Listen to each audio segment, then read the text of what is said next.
Hole circle can be use to represent the process. Process म्हणजे काय? Process म्हणजे जिथे तुम्ही ऍक्च्युअल ऑपरेशन परफॉर्म करता, that is the process. Okay, प्रोसेसचं मिनिंग समजलंय? तुम्ही एन्क्वायरी करता, enquiry is a process. Registration करता, registration is a process. Registration केल्यानंतर तुम्ही काय करता? तुम्हाला एखाद्या कोर्सला ऍडमिशन घ्यायचं, पहिले तुम्ही त्या कोर्सची एन्क्वायरी करता. एन्क्वायरी केल्यानंतर जर तुम्हाला वाटलं की ठीक आहे, मला हा कोर्स केला पाहिजे किंवा तो course is a feasible for me, तर मी काय करते, त्या कोर्ससाठी रजिस्ट्रेशन करते. रजिस्ट्रेशन केल्यानंतर काय करता, तुम्ही पेमेंट करता, म्हणजे तुम्ही फी पे करता. फी पे केल्यानंतर तुमचं ऍडमिशन कन्फर्म होतं, बरोबर? आणि त्याच्यानंतर तुमचं कॉलेज अटेंडन्स वगैरे ती पुढची प्रोसेस झाली सगळी. तो म्हणजे प्रोसेस कशी झाली किंवा फ्लो कसा झाला, पहिले एन्क्वायरी झाली, मग रजिस्ट्रेशन झालं आणि मग त्याच्यानंतर पेमेंट झालं. आता सपोज तुमचं हॉस्पिटल मॅनेजमेंट सिस्टीम आहे, हॉस्पिटलमध्ये एखाद्या पेशंटला ऍडमिट करायचं आहे, कशी प्रोसेस असते? एन्क्वायरी असते का? आपण हॉस्पिटलची एन्क्वायरी करतो का? हॉस्पिटलमध्ये एन्क्वायरी करतो का? डिपेंड्स. ठीक आहे, depending on the situation, enquiry process can be carried out or not within the hospital management system. मग तिथे पहिली प्रोसेस काय होते? रजिस्ट्रेशन, बरोबर? रजिस्ट्रेशन केल्यानंतर काय होतं? ऍडमिट. ऍडमिट केल्यानंतर कोणती प्रोसेस होते? जे काही टेस्ट असतील त्या टेस्ट म्हणजे टेस्ट कंडक्शन आणि टेस्ट सगळं होतं. टेस्ट कंडक्शन झाल्यानंतर तुमची ट्रीटमेंट असते, आणि ट्रीटमेंट झाल्यानंतर तो पेशंट बरा झाला की मग कोणती प्रोसेस असते? बिलिंग प्रोसेस असते, बरोबर? बरोबर ना? तो हा जो फ्लो आहे की रजिस्ट्रेशनच्या नंतर मग रूम अलोकेशनच्या नंतर टेस्ट कंडक्शनच्या नंतर ट्रीटमेंट, आणि ट्रीटमेंटच्या नंतर परत बिलिंग. या पद्धतीने तुमचा डेटा तुमच्या सिस्टीम मध्ये फ्लो होतो. यालाच काय बोलतात? डीएफडी. ठीक आहे, ही प्रोसेस झाली. एन्क्वायरी एक प्रोसेस झाली, रजिस्ट्रेशन एक प्रोसेस झाली, room allocation is a process, treatment is a process, billing is a process, report generation is a process, purchase is a process, sale is a process. Okay, जे main actions असतात त्या तुम्ही through the process represent करू शकता. Arrow कशासाठी use करायचा आहे? जर एखादा एंटिटी जर त्या प्रोसेसला काही इनपुट प्रोव्हाइड करत असेल तर ती डिरेक्शन दाखवायचं तुम्हाला की डेटा कुठून कुठे जातोय. एका एंटिटी कडून प्रोसेसकडे जाते का, प्रोसेसने काही आउटपुट जनरेट केलंय ते दुसऱ्या प्रोसेसला जात आहे का, प्रोसेस कडून परत कोणत्या तरी एंटिटीला जात आहे. हे रिप्रेझेंट करण्याचं काम कोणाचं असतं? ॲरोचं. ॲरो रिप्रेझेंट करतो तुमचं इनपुट कुठून कुठे जात आहे का तुमचं आउटपुट जात आहे, हे रिप्रेझेंट करण्याचं काम असतं ॲरो किंवा फ्लो. आणि फोर्थ कंपोनंट जो असतो तो आहे तुमचा डेटा स्टोरेज. डेटा स्टोरेज म्हणजे मी आता तुम्हाला सांगितलं, तुमच्या डेटाबेसमध्ये जे काही टेबल्स असतील ते टेबल्स तुमचे इथे डीएफडी मध्ये असले पाहिजेत. त्या नावाचे tables can act as a data storage in terms of the DFD. Getting? Data storage म्हणजे काय? डेटा स्टोरेज म्हणजे जर तुम्ही एखादा बँक डेटाबेस यूज केला असेल आणि बँकेचा टेबल क्रिएट केला असेल तर तुमच्या डीएफडी मध्ये बँकेचा टेबल दिसला पाहिजे. ठीक आहे, त्याच्यानंतर काही तुमच्याकडे सेपरेट टेबल असेल रिकरिंगचा, तर रिकरिंगचा प्रोसेस जी असणार आहे त्या रिकरिंगच्या प्रोसेसचा आउटपुट तुमचं कशामध्ये गेलं पाहिजे? रिकरिंगच्या टेबलमध्ये गेलं पाहिजे. फिक्स डिपॉझिट आहे, फिक्स डिपॉझिट एक ट्रान्झॅक्शन बँक अलाउ करते. ठीक आहे, मग फिक्स डिपॉझिटचा डेटा कशामध्ये जातो? सपोज तुम्ही त्याच्यासाठी अजून एखादा कुठला तरी टेबल क्रिएट केला असेल तर इथे जिथे तुम्ही फिक्स डिपॉझिटची प्रोसेस दाखवणार आहे त्या फिक्स डिपॉझिटच्या प्रोसेसमध्ये तुमचं जे आउटपुट असणार आहे त्या प्रोसेसचं त्या फिक्स डिपॉझिटमध्ये अपडेट झालेलं असलं पाहिजे. ठीक आहे, so these are the main components and the symbols that can be used to draw the DFT. Getting? Is there any doubt with this symbols? No, काही ma'am. डाऊट असेल विचारा.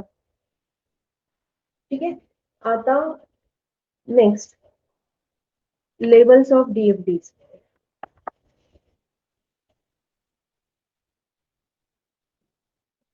How many levels of DFDs are to be here? First level is context level, or it is also called as what? Zero level.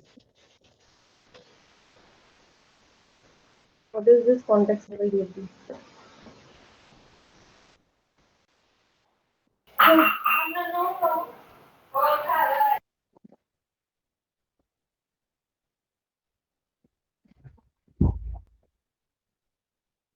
What is context level DFD or the zero level DFD?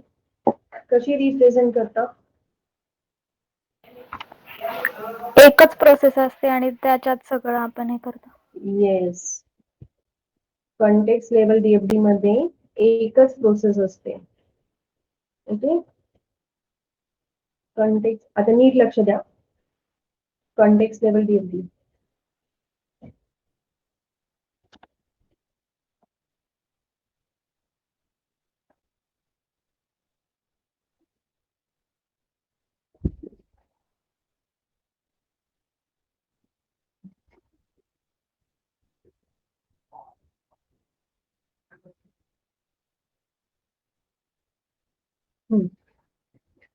लक्षात ठेवायचं नेहमी, context level DFD मध्ये there is a single process. And what is the name to the single process? या प्रोसेसचं नाव काय आहे? सगळ्यांना screen दिसतीये? येस और नो? हो Yes, मॅम. ma'am. हा, लक्षात ठेवायचं, कंटेक्स्ट लेवल डीएफडी मध्ये सिंगल प्रोसेस आहे. एकच प्रोसेस दाखवायची कंटेक्स्ट लेवल मध्ये.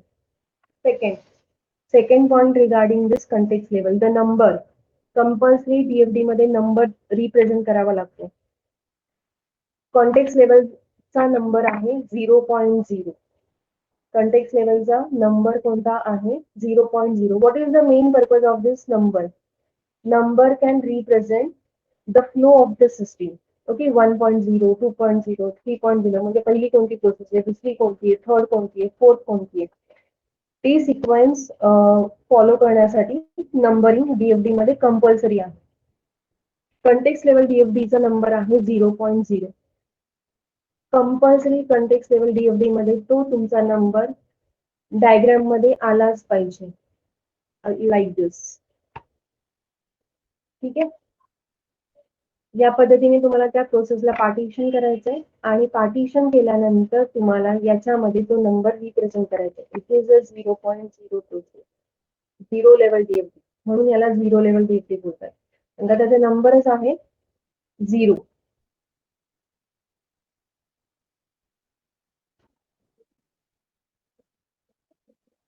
ओके, सो अकॉर्डिंग टू म्हणजे तुमच्या फॉर्मॅटनुसार तुम्ही त्याला फॉर्मॅटिंग करू शकता. म्हणजे त्याचा साईज तुम्हाला किती बोल्ड हवा आहे त्या पद्धतीने, फक्त तो व्यवस्थित त्या डायग्राम मध्ये दिसला पाहिजे, हे लक्षात ठेवायचं.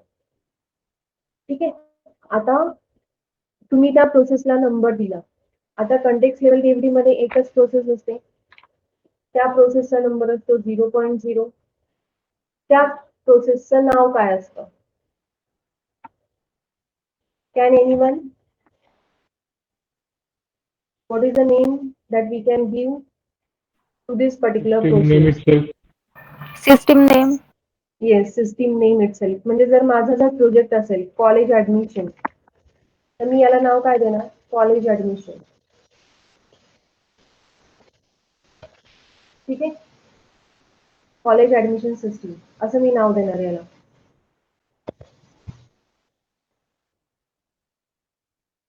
पुढे जर माझ्या प्रोजेक्टचं नाव असेल स्टोअर मॅनेजमेंट, तर मी याला नाव देणार स्टोअर मॅनेजमेंट. जे तुमच्या प्रोजेक्टचं नाव असणारे, जे तुमच्या सिस्टीमचं नाव असणारे, तेच नाव तुम्हाला झिरो लेवल मधल्या प्रोसेसला असाइन करायचंय.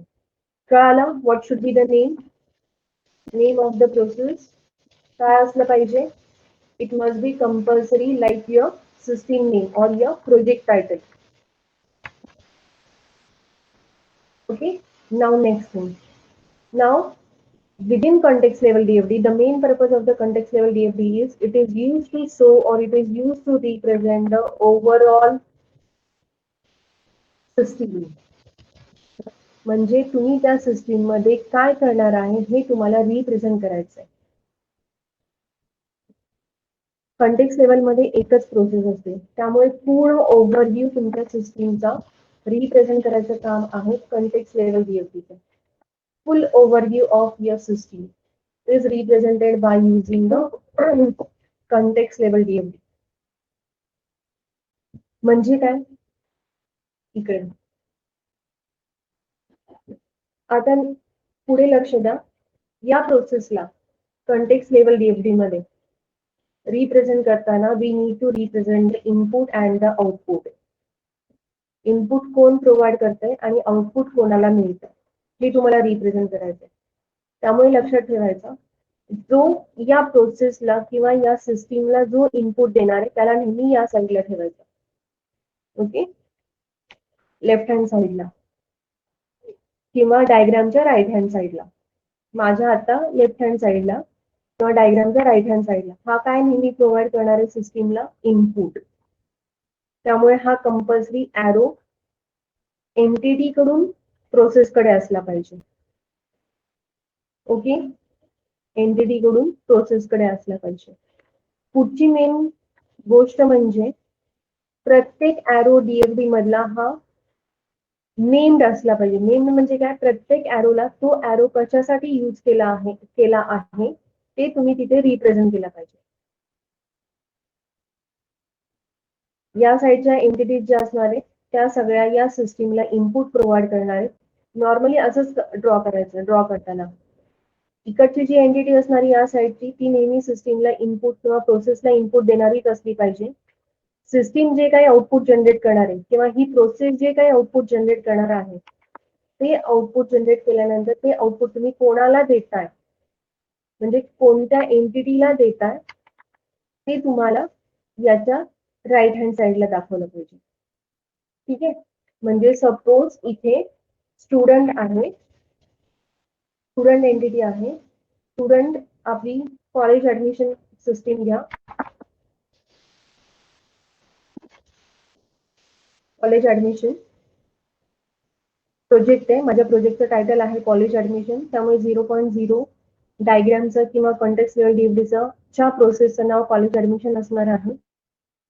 या साईडला मी इनपुट देणार आहे, या साईडला माझा आउटपुट असणार आहे. नेहमी लक्षात ठेवायचं, या साईडला कंपल्सरी इनपुटच असलं पाहिजे आणि या साईडला आउटपुट असलं पाहिजे.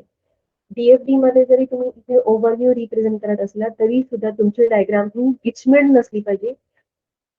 नीटली आणि क्लिअरली त्या DFD मधून तुम्ही जे काही रिप्रेझेंट केलंय हे समोरच्याला कळलं पाहिजे. ठीक आहे, किंवा त्याला फक्त DFD जरी बघितली तरी त्याला ते समजलं पाहिजे. हे काय झालं तुमचा, हा तुमचा इनपुट आहे. आणि लक्षात ठेवायचं, DFD मध्ये तुम्ही जे काय एरोज यूज केले ते एरोज कंपल्सरी नेम्ड असले पाहिजे. त्याला काहीतरी नाव दिलं पाहिजे की तो एरो या एंटिटी पासून या प्रोसेसला काय इनपुट प्रोव्हाइड करतो. आणि सिमिलरली हिअर ऑल्सो की या प्रोसेसमधून काय आउटपुट जनरेट झालं आहे आणि ते आउटपुट कोणाला मिळतंय ते तुम्ही इथे दाखवणार. म्हणजे आता स्टुडंट आहे, स्टुडंट कॉलेज ऍडमिशन मध्ये काय काय इनपुट प्रोव्हाइड करणार, काय सांगा. स्टुडंट काय विचारणार कॉलेजमध्ये ऍडमिशन घेताना? सगळ्यात पहिले तुम्ही तुमचा विचार करा. तुम्हाला कॉलेजला ऍडमिशन घ्यायचंय, तुम्ही काय विचारणार? कोर्स डिटेल्स विचारणार. ठीक आहे, फीज विचारणार, स्ट्रक्चर,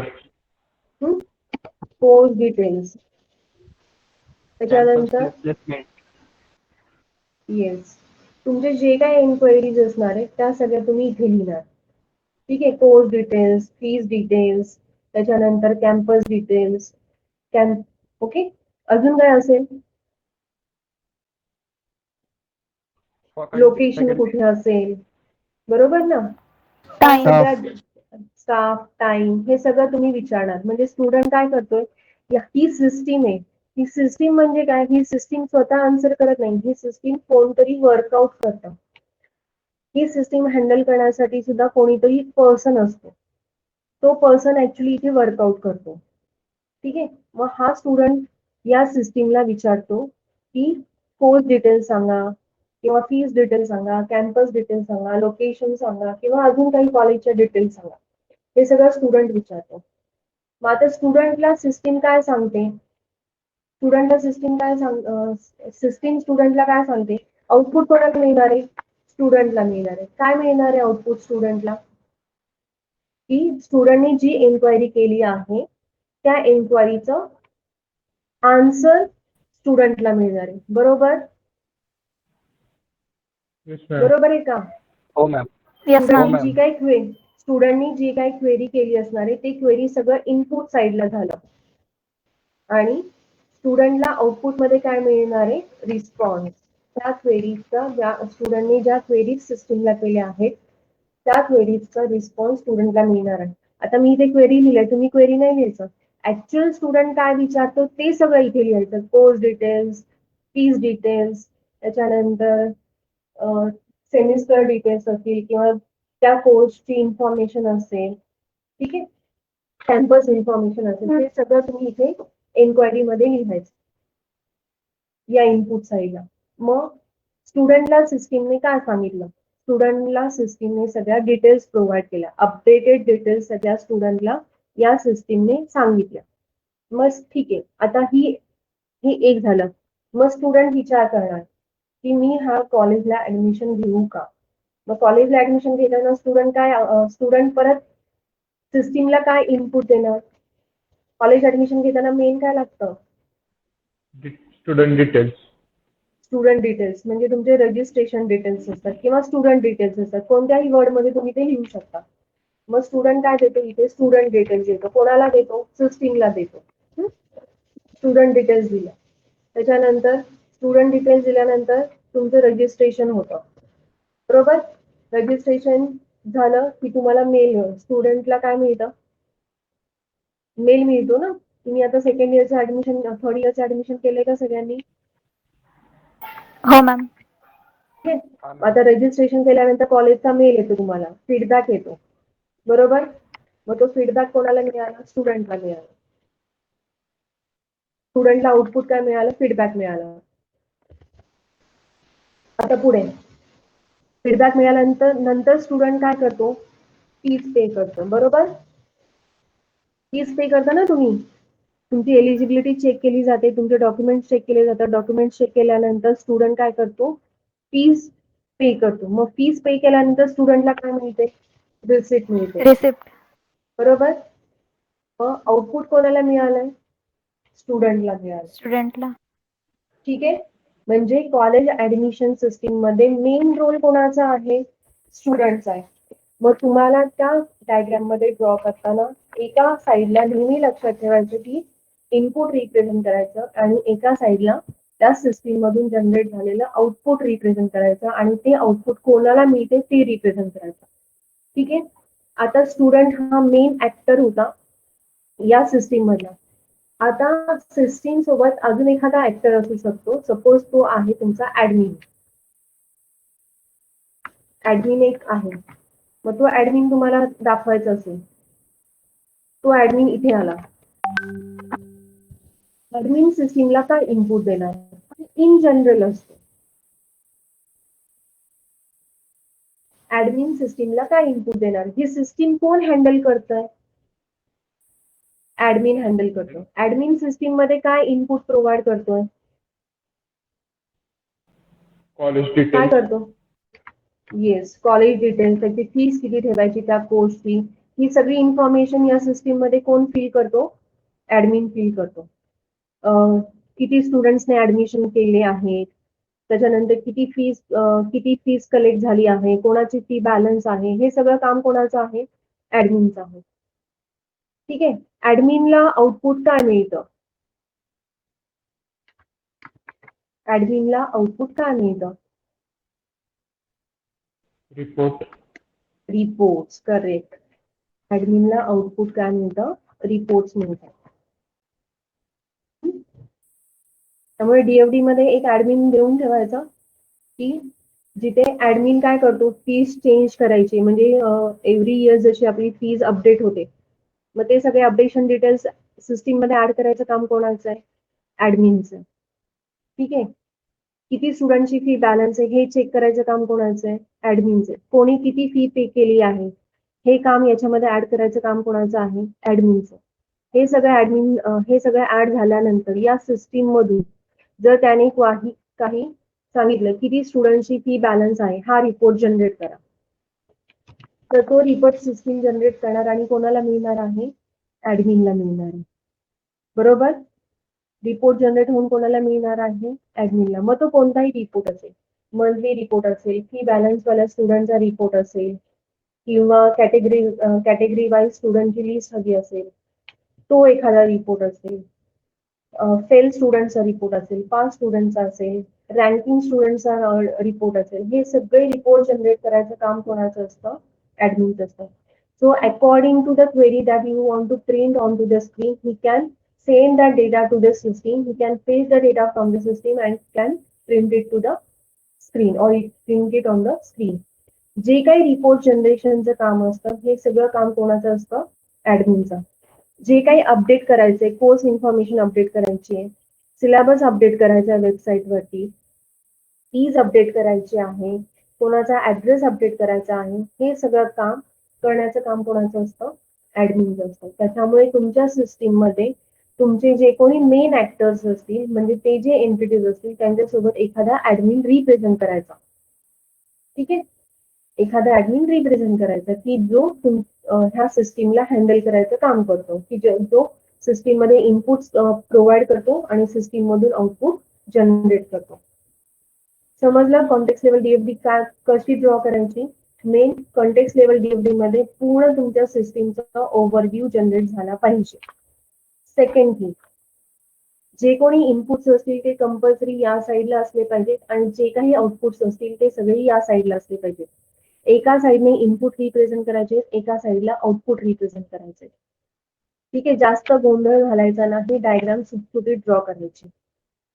प्रत्येक ॲरो हा फ्लो रिप्रेझेंट करतो की कोण कोणाला इनपुट देते, कोण कोणाला आउटपुट देतं.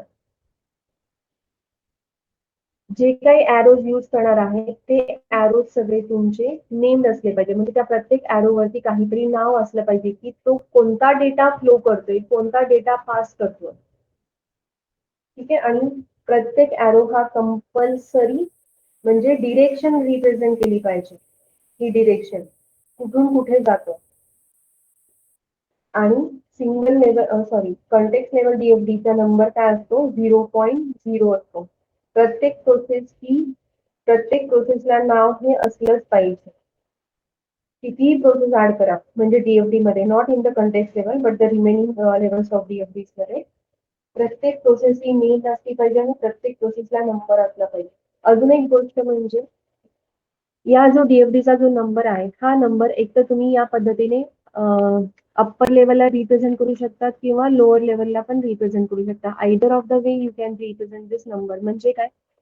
एक तर तुम्ही या पद्धतीने तो नंबर रिप्रेझेंट करू शकता की सिस्टीमच्या वरती, किंवा हा नंबर तुम्ही या पद्धतीने रिप्रेझेंट करू शकता. त्यावेळेला ही जी हॉरिझॉन्टल लाईन असणार आहे, ही लाईन इथे असणार आहे. ठीक आहे? नंबर्सचे लोकेशन कळाले. एक तर सिस्टीमच्या नावाच्या वरती किंवा सिस्टीमच्या नावाच्या खाली. आणि दोघांना सेपरेशन कशाने द्यायचंय? फक्त प्लेन लाईनने, plain horizontal line. Getting? Context level DFD मध्ये किंवा Yes, zero ma'am. Level DFD मध्ये किती प्रोसेसेस असतात? एकच प्रोसेस असते. ही प्रोसेस पूर्ण सिस्टीमचा ओव्हरव्ह्यू जनरेट करते. त्यामुळे तुम्ही त्या सिस्टीम मध्ये जे काही करणार आहे ते सगळं तुम्हाला त्या डीएफडीच्या प्रोसेसमध्ये रिप्रेझेंट करायचं आहे. ठीक आहे? एका साईडला इनपुट दाखवायचं, एका साईडला आउटपुट दाखवायचं. डेटा कुठून कुठे फ्लो होतो हे तुम्हाला त्याच्यामध्ये रिप्रेझेंट करायचं आहे.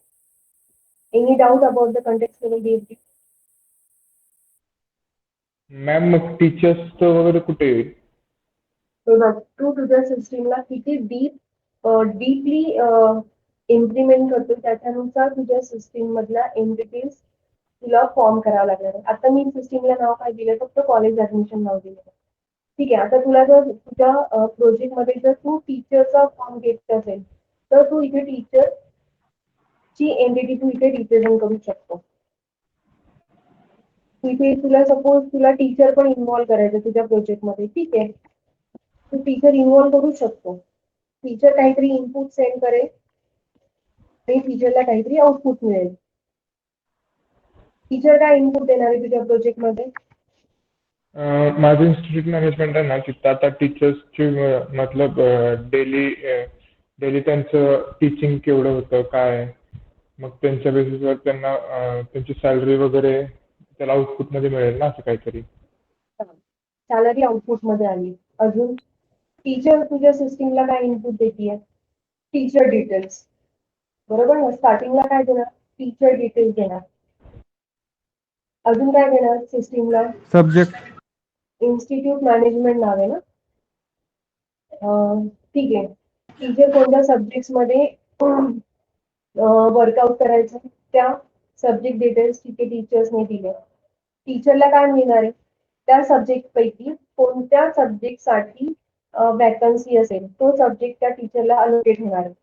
ठीक आहे, म्हणजे सब्जेक्ट अलोकेशन डिटेल्स कोणाला मिळणार आहे? टीचरला मिळणार आहे. सॅलरी कोणाला मिळणार आहे? टीचरला मिळणार आहे.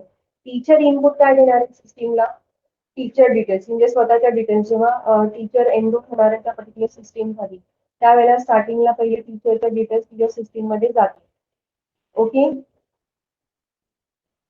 अजून काय आहे? अजून टीचर इनपुट काय देणार आहे? हा मॅम, मी जरा लेफ्ट झालतो चुकून. कधी आता जस्ट?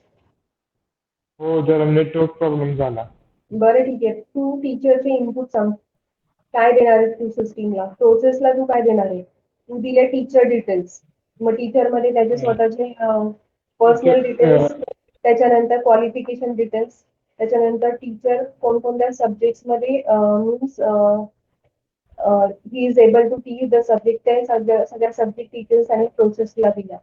मग सिस्टीम काय करणार? त्या सब्जेक्ट पैकी माझ्याकडे स्वतःची वॅकन्सी आहे त्या डिटेल्स टीचर्स सिस्टीम किंवा प्रोसेस टीचरला देणार. म्हणजे कुठला सब्जेक्ट अलोकेट करणार ही डिटेल कोण देणार आहे? सिस्टीम किंवा प्रोसेस देणार, बरोबर ना? Yes ma'am. मग टीचरला काय मिळणार? सब्जेक्ट अलोकेशन डिटेल्स मिळणार की तो सब्जेक्ट त्या टीचर्सने टीच करायचा आहे. त्याच्यानंतर अजून सिस्टीम काय देणार? आता टीचर वर्कआउट करणार. टीचर वर्कआउट केल्यानंतर टीचरला काय मिळणार? सॅलरी मिळणार. आउटपुट मध्ये काय आलं? सब्जेक्ट अलोकेशन डिटेल्स आल्या, सॅलरी डिटेल्स आल्या. अजून काय आहे? अजून काय आहे टीचरचा रोल तिच्या इन्स्टिट्यूट मध्ये?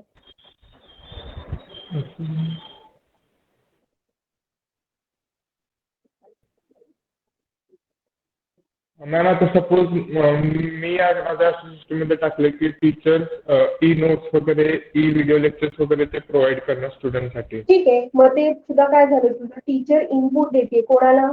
सिस्टीमला इनपुट देते इकडे. येस. ही मेन प्रोसेस आहे, त्यामुळे तुला सगळं इनपुट याच प्रोसेसला द्यावं लागणार आहे. नोट्स प्रोव्हाइड करतोय, व्हिडिओ लेक्चर्स प्रोव्हाइड करतोय, पीपीटी प्रोव्हाइड करतोय, अजून काही एक्स्ट्रा मटेरियल प्रोव्हाइड करतोय. हे सगळं कुठे जात आहे? सिस्टीम मध्ये जात आहे.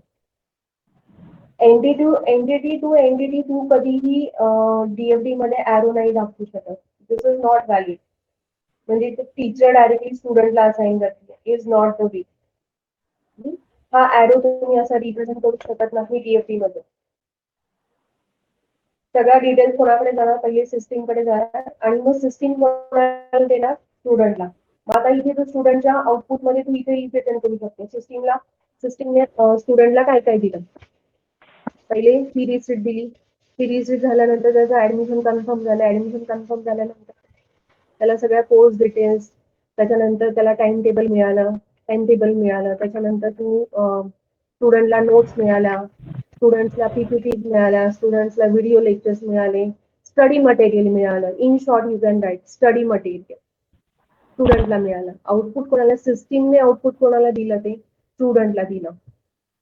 समजलं का? Yes ma'am.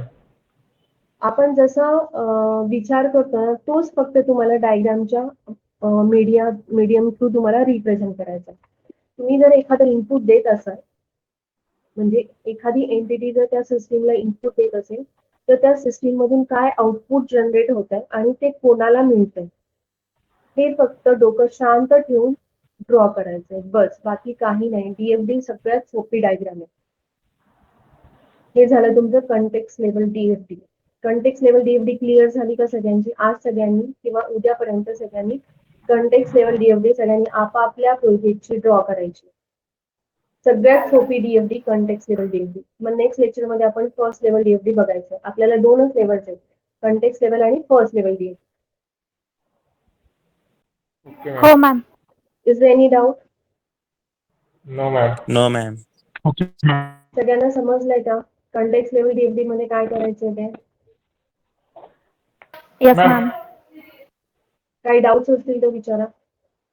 माझं अजून एक हे आहे, आता अटेंडन्स साठी आहे ना, मी असं विचार केलाय की अटेंडन्स साठी आपल्याला जी कॉलेज आयडी प्रोव्हाइड करते ना, त्याच्यामध्ये स्कॅनर थ्रू अटेंडन्स हे करायची, मार्क करायची, बारकोड थ्रू किंवा बायोमेट्रिक फिंगरप्रिंट.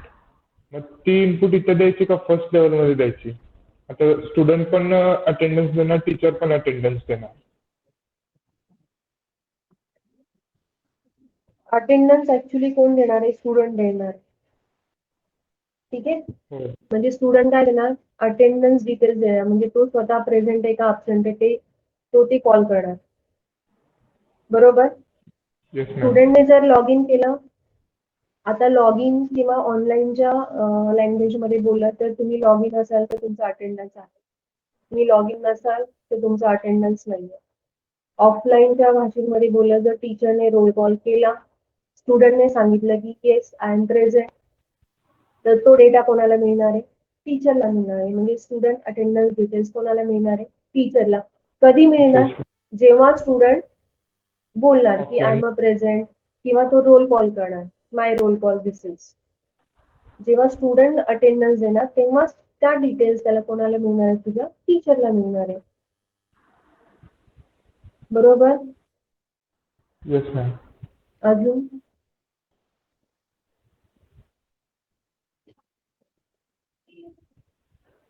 त्यामुळे सगळ्यांनी आता स्वतःच्या प्रोजेक्टची कंटेक्स्ट लेवल डीएफडी ड्रॉ करायला सुरुवात करायची आहे.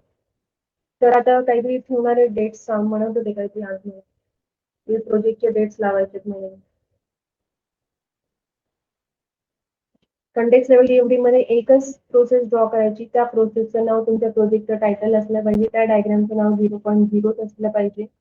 एंटिटीज, इनपुट एंटिटी सगळ्या एका साईडला करायच्या, आउटपुट एंटिटी सगळ्या दुसऱ्या म्हणजे on the other hand draw करायच्या. ॲरो व्यवस्थित रिप्रेझेंट करायचे, कोण कोणाला काय इनपुट देते ते रिप्रेझेंट करायचं. प्रत्येक ॲरोला नाव हे असलंच पाहिजे. ठीक आहे. आता तुम्ही कंटेक्स्ट लेवल, अजून एक गोष्ट असते कंटेक्स्ट लेवल डीएफडी मध्ये, डेटाबेस आपण रिप्रेझेंट डिपेंड्स की तुम्ही डेटाबेस रिप्रेझेंट करायचा की नाही. मोस्टली जास्त करून डेटाबेस कंटेक्स्ट लेवल मध्ये रिप्रेझेंट नाही केला जात, पण जर तुम्हाला हवा असेल तर तुम्ही ते करू शकता कंटेक्स्ट लेवल डीएफडी मध्ये, पण मोस्टली ते अवॉइडेबल असतं. ते मेन ऍक्च्युअल डेटाबेस आपला कुठे यूज होतो? फर्स्ट लेवल डीएफडी मध्ये. की तुम्ही ठीक आहे, आता स्टुडंटने डिटेल्स दिल्या, स्टुडंटने रजिस्ट्रेशन केलं, मग ते रजिस्ट्रेशन डिटेल्स मी एका टेबलमध्ये स्टोअर केलं, मग मी त्याच्यासाठी रजिस्ट्रेशनचा टेबल क्रिएट केला. आता रजिस्ट्रेशन केल्यानंतर मला त्याला फीडबॅक पाठवायचा आहे स्टुडंटला. मग ही सिस्टीम काय करणार? रजिस्ट्रेशनच्या टेबलमधून डेटा घेणार आणि त्या डेटानुसार त्या स्टुडंटला आउटपुट देणार. काय की तुमचा that is you are the eligibility details स्टुडंटला सेंड करा. मग इलिजिबिलिटी डिटेल्स स्टुडंटला मिळाल्यानंतर नेक्स्ट प्रोसेस काय होणार? पेमेंट प्रोसेस येणार. मग पेमेंट प्रोसेससाठी डेटा कुठून येणार? तुमचा एखाद्या कोर्सचा टेबल असेल की जिथे तुम्ही ठरवलेलं असेल BCS चा कोर्स आहे त्याची ही information, this is the 3 year course, त्याची एवढी फी आहे. BCA हा एक कोर्स आहे, त्याची एवढी फी आहे. BBA हा एक कोर्स आहे, त्याची एवढी फी. म्हणजे हे डिटेल्स तुम्ही कुठेतरी टेबलमध्ये स्टोअर केलेले आहे. मग त्या टेबलमधून डेटा सिस्टीम किंवा ती प्रोसेस घेणार आणि मग स्टुडंटला सांगणार आणि मग स्टुडंट अकॉर्डिंगली फी पे करणार. मग फी पे केल्यानंतर तुम्हाला अजून एखादा तुम्ही टेबल क्रिएट केला असेल की कुठल्या कुठल्या स्टुडंटनी फी पे केली, पेमेंटचा एखादा टेबल असेल, त्याच्यामध्ये बॅलन्सचा एखादा ऑप्शन असेल. तो अकॉर्डिंगली तुमचा तो जो डेटा असणार आहे तो सायमल्टेनियसली तुमच्या टेबल्समध्ये सुद्धा अपडेट होणार आहे. जसं जसं तुम्ही प्रोसेस परफॉर्म करणार आहे, फॉर्मवरती जशी तुम्ही प्रोसेस परफॉर्म करणार आहे जे तुम्ही फॉर्मॅलिटी परफॉर्म करताय त्याच्यानुसार तुमच्या डेटाबेसमध्ये एंट्रीज होतात. तुमच्या डेटाबेसमधून एंट्रीज डिलीट होत आहेत किंवा तुमच्या डेटाबेसमध्ये एंट्रीज अपडेट होत आहेत. ठीक आहे, हे सगळं आपल्याला डायग्राम थ्रू रिप्रेझेंट करायचं असतं. बघा सगळं एकमेकांशी लिंक आहे. फ्रंट एंड, बॅक एंड आणि कनेक्टिव्हिटी. गेटिंग? फ्रंट एंड साठी तुम्ही HTML यूज करता, CSS यूज करता, त्याच्यानंतर तुम्ही जावा पण यूज करता कधी कधी फ्रंट एंड साठी. काही लोक C++ मध्ये प्रोजेक्ट करतात, मग C++ फ्रंट एंड मधून यूज करतात आणि बॅक एंडला फाईल्स यूज करतात. त्याच्यानंतर HTML CSS मध्ये तुम्ही डिझाईन करता फॉर्म. त्याच्यानंतर कनेक्ट बॅक एंड मध्ये तुम्ही ओरॅकल यूज करता डेटा स्टोअर करण्यासाठी, पोस्टग्रेस यूज करता, MySQL यूज करता, ऍक्सेस यूज करता. आणि मग फ्रंट एंड आणि बॅक एंडला कनेक्ट करण्यासाठी तुम्ही काय यूज करता? जावा यूज करता, PHP यूज करता, बरोबर ना? हो ma'am. So all the subjects are related to each one. Getting? आणि हे समजलं ना Yes, तुम्हाला ma'am. की पुढच्या डायग्राम इझिली समजणार, म्हणजे क्लास डायग्राम, ऑब्जेक्ट डायग्राम, की जिथे फोकस हा ऑब्जेक्ट आणि क्लासवरतीच असणार. आणि क्लास कशा पद्धतीने रिप्रेझेंट करतात, जे तुमचे एंट्रीज असतात त्याच कन्सेप्ट मध्ये तुमचा क्लास फॉर्म होतो. मग क्लासचा ठीक आहे, आता मी स्टार्ट नाही करत आहे, आपण नेक्स्ट लेक्चर मध्ये बघूया. सो नेक्स्ट लेक्चर मध्ये आपण DFD कम्प्लीट करणार आहे आणि त्याच्या नेक्स्ट लेक्चर पासून आपला ऍक्च्युअल ऊसचा सिलेबस चालू होईल. Okay yes ma'am. Okay ma'am. Okay.